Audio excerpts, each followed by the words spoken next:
আগে পত্রিকায় দেখলাম যে হবু জামাইকে নিয়ে শাশুড়ি ভেঙে গেছে, পত্রিকায় পড়েছেন না? সাংবাদিকের কাছে খবর থাকার কথা, কারণ ওর টাইম মতো বিয়ে দিনই ওর শাশুড়ি দিকে মাথায় কাজ করছে না। নাউজুবিল্লাহ বলবেন না? আমাকে একজন প্রশ্ন করেছে যে হুজুর আমাদের রফিকুল ইসলাম মাদানী, আমি শিওর না এটা যদি সত্যি হয়ে থাকে তো ছোট মানুষ, তারপরে পাওয়ার দিয়েছেন কে? আল্লাহ। ছোট হুজুর রফিকুল ইসলাম মাদানী শিওর দ্বিতীয় বিয়ে করেছে, এটা কি তিনি ঠিক করেছেন? আলহামদুলিল্লাহ।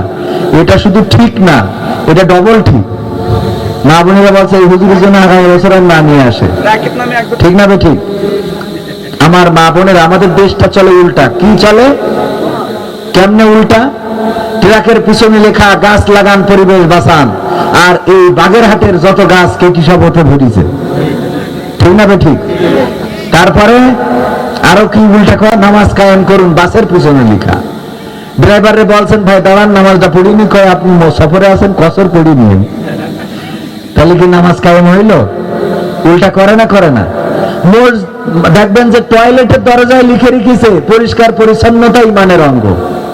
আমি সেদিন এক প্রোগ্রামে গেলাম, যে দেখি আমাদের সেই প্রোগ্রামের টয়লেট যেটা ব্যবহার করা আছে সেইটার মধ্যে লিখে রেখেছে পরিষ্কার পরিচ্ছন্নতা ইমানের অঙ্গ, আল হাদিস।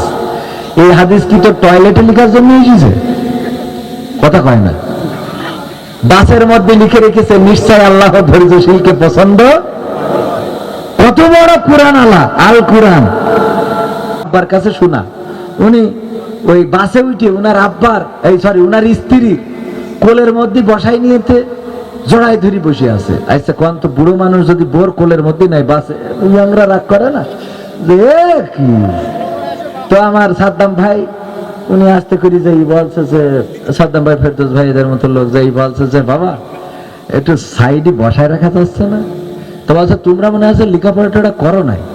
তো লেখাপড়া করি নাই মানে কি বলছেন আপনি? আপনি এরম করে ধরে রাখিছেন, মানসি মাইন্ড করতেছে বুড়ো ভাই সেইরাম কেন? তো বলছে ওই বাসে কি লিখে রেখেছে, নিজের মাল নিজে সাবধান রাখুন।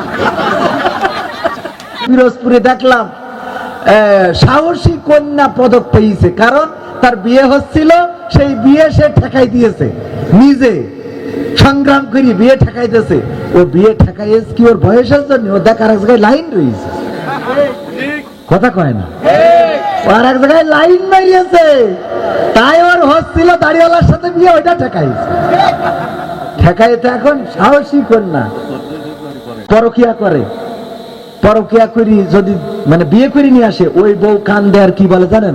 ও আল্লাহ, ও যদি একজনের খাটে ধরা খাইত তাও ভালো ছিল রে, ও বাবা বাবা, ও খাটে ধরা খালিও ভালো ছিল। এই বলে না? বলে না? কত তুমি একজনের নিয়ে দরকার হলে দুদিন হোটেলে থেকে আসতে, বিয়ে করে আনলে। ও হোটেলে থাকলো ইমান আমল থাকলো? ও বিয়ে করিয়াস মানে তো ইমান বেঁচে গেল, আমল বেঁচে গেল, আবার তোমারও একটা ঝগড়া করার লোক হইল, ঠিক না? ঠিক। বাড়ি একা একা বসে থেকে কোনো কাজ পায় না, টিমোতে ফোন করতে হয়, অনেক বয়ফ্রেন্ডের কাছে কল দিতে, তোর দরকার কি? তোর সতীন 3 ডে এনে দিই, তোরা চুল ছিড়াছিড়ি কর বাড়ি। ইমোতে ওইসব করি অন্যায় না? সবের কাজ অন্যায় না? তো নিজেরা 3 ডে 4 ডে যদি একসাথে সতীন হয়, বাড়ি খুশির দিন না? রফিকুল ইসলাম মাদানী খুব ভালো কাজ করেছে, আলহামদুলিল্লাহ। এই কাজ ঘরে ঘরে করার তৌফিক দিন, বলেন আমিন। কারণ অনেক বিধবা, অনেক অবিবাহিত, নানান ভাবে নানান নারীরা নানান ভাবে জর্জরিত, ওই কার্ড আনতে যাই ধর্ষণের শিকার হয়। কার্ডের নাম করে নিয়ে গেছে যে তোমার বিধবা ভাতার কার্ড দেবে, ও যে ইতে ভাতার হাতে ধরাই দিচ্ছে, ঠিক না? ঠিক। এর কার্ড, সের কার্ড, এর কার্ড, তার কার্ড, এইগুলো, এই সব শয়তানি গুলো। কারণ কি? কারণ ওর কোনো হিল্লা নেই। কি নেই? কথা কয় না? ওর কোনো হিল্লা নেই। আল্লাহ তৌফিক দিন, বলেন আমিন। আচ্ছা, দাদু বিয়ে দেবে ইনশাআল্লাহ। এরপরে রফিকুল ইসলাম মাদানীর কথা বলেছি। চরমনায় পীর সাহেব জামাতকে হিংসা শোনেন, হিংসা করে ধ্বংসের 3টা কারণ। কয়টা? একটা লোভ, একটা হিংসা, আর একটা অহংকার। কয়টা কারণ বলেছেন কে? নবী সাল্লাল্লাহু আলাইহি ওয়াসাল্লাম বলেছেন কে? নবীজি বলেছেন ধ্বংস হওয়ার 3টা কারণ। 1 হলো লোভ, 2 হিংসা, 3 অহংকার। এই 3টা যারাই করবে সে যত বড় আল্লাহ আল্লাহ হোক ধ্বংস হয়ে যাবে। আল্লাহ সেই ধ্বংস থেকে সবাইকে হেফাজত করুন, বলেন আমিন। এরপরে এই ফজর গানটা তো পুরাটা গায়নি, তাই না? এটা থাকলো আমি চেষ্টা করবো গাওয়ার জন্য।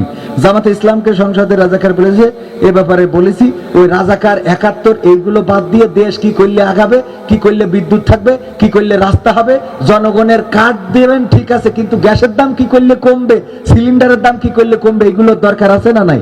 তেলের দাম যেই বেড়ে গেল সেই অমনি পাম্পে মোটরসাইকেলের লাইনও চলে গেল, কথা কয় না? আমি বলি যুদ্ধ বেঁধেছে ইরান আর ইসরায়েল আমেরিকা, ওরা হামলা করে ইরানে আর ইরান মিসাইল মারে ইসরায়েলে, আর বাগেরহাটের তেল পাম্পের তেল শেষ, কথা কয় না? ওই ওসিলায় ব্যবসায়ীরা সিন্ডিকেট করে প্রতি কেজিতে তার মানে কত কোটি টাকা, সাংবাদিক বসবে আপনারা না বুঝলেও কোটি কোটি হাজার হাজার কোটি টাকা লাভ করিলেন নিলে। আল্লাহ হেফাজত করুন, বলেন আমিন। ভারতে মোদির পরাজয়, মমতার বিজয়। মমতা মুসলমানদের পক্ষে যাই হোক একটু কথা বলে, ঠিক না বেঠিক? ভারতের মুসলমানেরাও মমতাকে পছন্দ করে। দলমত হিন্দু, বৌদ্ধ, খ্রিস্টান, মুসলমান সব কিছুকে ব্যালেন্স করে মমতা মোটামুটি পশ্চিম বাংলায় ঐক্য তৈরি করতে পেরেছে। সেই ঐক্য বিনষ্ট করতে চায় বিজেপি। আমরা এই দেশ থেকে বলছি তাদের এই ভোটে কারচুপি যেন না হয়। মোদি আমাদের দেশটাও কন্ট্রোল করতে চায়, তাদের দেশে আগে এই ভোট চুরিমুরি ছিল না, এই মানে মারামারি হটকারিতা ছিল না, সেটাও সেখানে চালু করে দিতে চায়। বলবো যে আমাদের দেশ যা করেছেন করেছেন, নিজের দেশটা ভালো রাখেন, কথা কয় না? আমাদের দেশে যা করেছেন ইঞ্জিনিয়ারিং করেন, তো ওই দেশটা অন্তত ভালো রাখেন, যেটাই আপনারা বাস করেন। এই জন্য মমতার বিজয় হোক, এটা আমরা প্রত্যাশা করি। হুজুর আসসালামু আলাইকুম, কেমন আছেন? হুজুর আমার নাম প্রিন্স ওপি মির্জা, আমার ডাক নাম রাকিব। হুজুর আমার বয়স 20 বছর হয়েছে, কিন্তু আমার পরিবারকে বিবাহের কথা বললে আমার পরিবার আমাকে বিয়ে দেয় না। আমার মাসিক আয় 20,000 টাকা, তাও টাকা কনে রাখবে? প্রিয় হুজুর, আপনার ওয়াজ এবং ঠিকানা টিভির ভিডিও আমার পরিবার দেখে। আপনার প্রবাসীদের গজল ও দেশটা কারো বাপের ভিটা নয় গজল 2টা গাইবেন প্লিজ।